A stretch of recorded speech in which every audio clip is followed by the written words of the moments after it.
लखनऊ प्राचीन कौशल राज्य का हिस्सा था। ये भगवान राम की विरासत थी, जिसे उन्होंने अपने भाई लक्ष्मण को समर्पित कर दिया था। इसीलिए इसे लक्ष्मणावती, लक्ष्मणपुर और लखनपुर के नाम से भी जाना गया, जो बाद में बदलकर लखनऊ हो गया। पर लखनऊ एक चीज़ के लिए और फेमस है, जो है इस शहर से जुड़ी भूतिया कहानियाँ। जब लखनऊ विश्वविद्यालय के लाल बहादुर शास्त्री के हॉस्टल में पढ़ने वाले 3 दोस्त सोनू, विशाल, रोहित के बीच शर्त लगी कि किसमें इतनी हिम्मत है जो कब्रिस्तान के अंदर एक रात बिता सके, क्योंकि यह वो कब्रिस्तान है जिसमें 1857 में मारे गए अंग्रेज़ों को दफनाया गया था। और उन दोस्तों में से विशाल ने हिम्मत दिखाई और शर्त मान ली।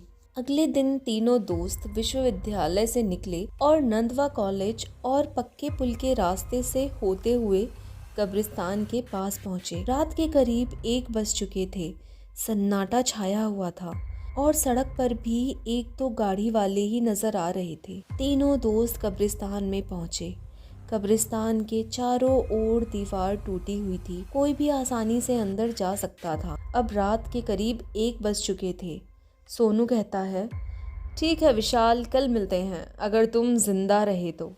विशाल कहता है, अरे जिंदा क्यों नहीं रहूँगा, मुझे भूत से डर ही नहीं लगता, और जब डर ही नहीं लगता तो फिर डर किस बात का। इतना कहकर विशाल जोर जोर से हंसने लगा। सोनू और विशाल आपस में बातें कर रहे थे, पर रोहित आसपास की कब्रों को बड़े गौर से देख रहा था और कब्रों के ऊपर लिखे नामों को बारी बारी से पढ़ते हुए बड़बड़ा रहा था। सोनू कहता है, रोहित तू कब्रों को इस तरह क्यों देख रहा है? यहाँ सारी मर्दों की ही लाश है, किसी लड़की की नहीं है। ठरकी इंसान। विशाल इसका बस चले तो लड़की को कब्र से निकाल कर बोले, आप बहुत सुंदर लग रही हो, क्या आप मेरी गर्लफ्रेंड बनोगी? सोनू और विशाल जोर जोर से हंसने लगे, जो हंसी पूरे कब्रिस्तान में गूंज रही थी। रोहित कहता है, अरे नहीं सोनू, मैं तो इन कब्रों पे लिखे नाम को पढ़ रहा था, क्योंकि पिछले हफ्ते जब मैं अंजलि के साथ यहाँ घूमने आया था ना, तो इस थॉमस हैंक की कब्र इस कब्रिस्तान के सबसे आखिरी में थी, और मुझे इसीलिए याद है क्योंकि मैंने इसी कब्र के पास से फूलों को तोड़कर अंजलि को दिया था। रोहित की बात सुन सोनू और विशाल भी एक पल के लिए सोच में पड़ गए। सबके मन में सिर्फ यही सवाल था कि आखिर कब्र एक जगह से दूसरी जगह कैसे जा सकती है। और इस बात की पुष्टि इस बात से भी हो रही थी कि रोहित के तोड़े हुए फूलों की पत्ती अभी भी मुरझाई हुई कब्र के पास ही थी। विशाल कहता है, अच्छा ठीक है, अब मुझे और उल्लू मत बनाओ, मुझे डराने की कोशिश तुम्हारी किसी काम की नहीं है, समझ गए? मैं अब इस कब्रिस्तान से कल सुबह ही आऊँगा, वो भी जिंदा। चलो जाओ अब तुम दोनों, मुझे अकेला छोड़ दो, बाय। विशाल की बात सुन सोनू और रोहित कुछ नहीं बोले और आपस में बात करते हुए कब्रिस्तान से बाहर आ गए। और विशाल अपने दोस्तों को कब्रिस्तान से जाते हुए शांत देख रहा था। और उनके जाने के बाद विशाल उसी थॉमस हैंक की कब्र के ऊपर बैठ गया और वहीं पर जमी घास को नोचने लगा। उसकी नज़रें पूरे कब्रिस्तान को ताड़ रही थी। तभी ज़मीन से एक हाथ निकला और विशाल के हाथ को पकड़कर उसे कब्र से नीचे गिरा दिया। उसने जब आसपास देखा तो कोई नहीं था, और जब उसकी नज़र अपने हाथ पर गई तो हाथ पर किसी के नाखूनों से नुचा हुआ निशान था, जिससे खून निकल रहा था। उसने खुद को संभाल कर एक बार फिर कब्रिस्तान को देखा तो उसे धुआं ही धुआं उठता दिखा, जो उसी को घेरने उसी की तरफ बढ़ रहा था। इससे पहले वो कुछ समझ पाता, धुएं ने उसे घेर लिया, जिसकी वजह से उसका दम घुटने लगा। और फिर अगले ही पल उसे गोली और तलवारों की आवाज़ें आने लगी, और ठीक उसकी आंखों के सामने स्वतंत्रता सेनानी अंग्रेज़ी हुकूमत के सिपाहियों को उन्हीं की बंदूक से उन्हीं का सीना छल्ली कर रहे थे। तलवारों से उनका जिस्म और उनकी गर्दन दोनों को काट रहे थे, और ये सब विशाल के सामने हो रहा था। इतना सारा खून, मौत की चीखें सुनते हुए विशाल की सांसों की गर्माहट बढ़ गई थी। पर उससे पहले वो कुछ समझ पाता, इस सदमे से निकल पाता, अचानक ही किसी ने विशाल को पीछे से धक्का दिया और उसे ज़मीन पर गिरा दिया। उसने जब पीछे मुड़कर देखा तो कोई नहीं बल्कि सोनू और रोहित ही थे और सारा धुआं एक पल में गायब हो गया। सोनू कहता है, अबे देख कितना फट्टू है ये। रोहित कहता है, अबे जब इतना डर लगता है तो यहाँ अकेले आने के लिए हाँ ही क्यों करी? ज़रा अपना चेहरे का रंग तो देख, डर के मारे कितना उतरा हुआ है। सोनू और रोहित ज़ोर ज़ोर से हंसने लगे क्योंकि अचानक से धक्का लगने की वजह से वो डर गया था। विशाल कहता है, बंद करो तुम लोग अपनी ये नौटंकी और चलो यहाँ से, मुझे और नहीं रहना इस कब्रिस्तान में। तुम्हें अंदाज़ा भी है मैं अभी क्या देख रहा था? विशाल जानता था कि जो उसने अभी देखा है वो कभी अपने दोस्तों को समझा नहीं पाएगा, इसीलिए झुंझलाता हुआ दोनों से कहकर बाहर जाने को हुआ ही था। तभी रोहित ने उसका हाथ पकड़ उसे रोक लिया। रोहित कहता है, अबे तू अकेला कहाँ चल दिया? चिंता मत कर, तेरे साथ साथ अब हम भी इस कब्रिस्तान में रुकेंगे, फिर तो ठीक है ना?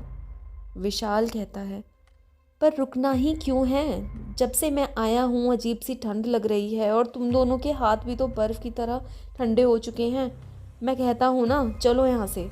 विशाल रोहित का हाथ छुड़ाकर कब्रिस्तान के बाहर की ओर चल ही रहा था कि अचानक ही सोनू ने उसके गले में रस्सी डाल वापस उसे कब्रिस्तान में घसीट लिया।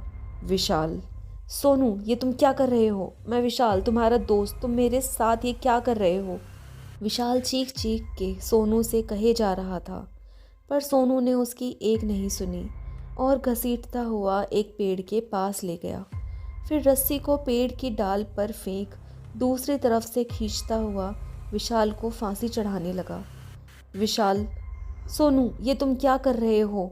रोहित तू सोनू को रोकता क्यों नहीं है? तुम दोनों मेरे साथ क्या कर रहे हो?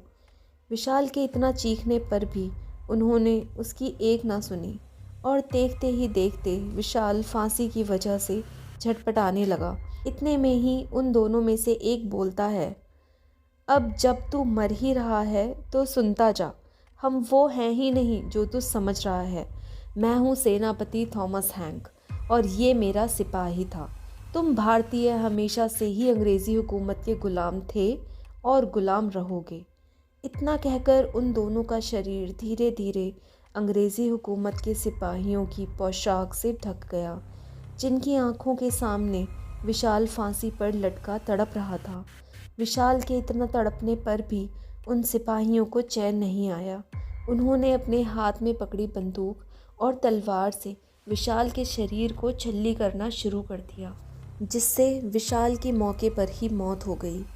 अगली सुबह जब उसके दोस्त उसे लेने कब्रिस्तान आए, तब कब्रिस्तान के बाहर पुलिस और मीडिया की भीड़ लगी हुई थी, जिन्हें देख दोनों की सांसें तेज़ हो गई थीं। रोहित ने जब भीड़ के बीच जाकर देखा तो उसे कब्रिस्तान के कोने में पेड़ पर झूलती विशाल की लाश दिखी, जिसे देख दोनों चीखने लगे। इंस्पेक्टर भी उनकी चीख से समझ गया कि ये दोनों लाश के जानने वाले हैं, इसीलिए दोनों को लाश की पहचान करने के लिए अंदर बुलाया गया।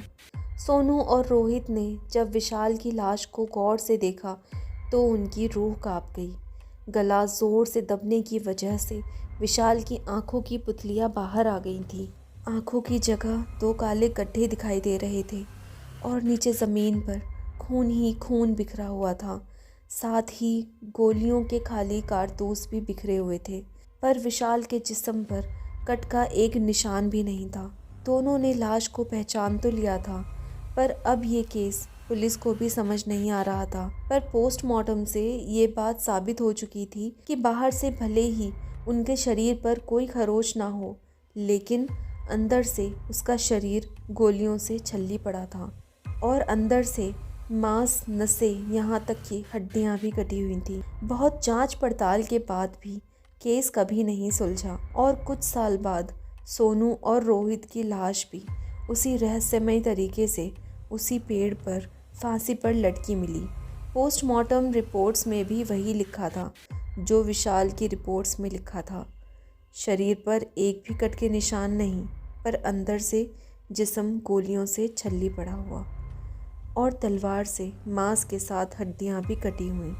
और आज भी इस केस की फाइल लखनऊ के एक थाने में धूल खा रही है, लेकिन अब वक्त बदल चुका था।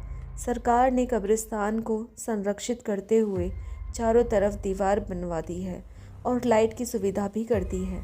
अब ये रोड रात भर चलती है, लेकिन आज भी तमाम रोशनी और लाइट होने के बावजूद लोग उस कब्रिस्तान में जाने से डरते हैं।